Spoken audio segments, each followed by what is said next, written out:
Hello guys! What's up? Good morning! So another day for today. Thank you Lord. So guys, nananapod tayo another i-surprise karon. So early kaayo, time check 6:37. So ang ato ang i-surprise karon guys, anniversary nila. So ang nagpa-surprise ani ang ihang husband. So now, let's go guys!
Allow me na mga ko message from Georgia para sa inyong guys. Happy anniversary. Praying that God will guide us in our decisions. I love you. Ma'am, allow me to read a verse para sa inyong anniversary. Before na ako basahon ang message ni Sir sa iyang card. Okay, Corinthians 13:4-8. Love is very patient, love is kind, it does not boast, it does not proud, it does not dishonor, it is not easily angered. It keeps no record of wrong.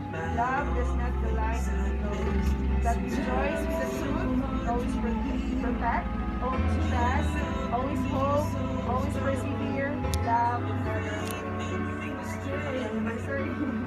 Ma'am, basahon sa nako ang message sa imong bouquet from Sir Jab. It's a long road ahead, character reveals.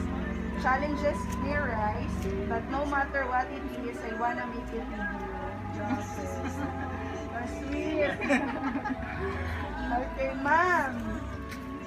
Dili ta mag-end na wala respond ang message.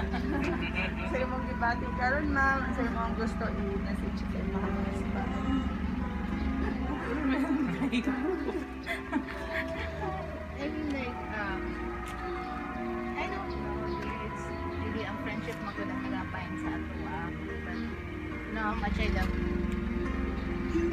I think it's much more sa words mo. It's really, I hope you feel that. After one year, wag hapon ka nagsawa. Tap ka na bahay. Anniversary. The heart of marriage is love nourished by God. Happy anniversary! May your marriage be blessed with love, joy, and companionship.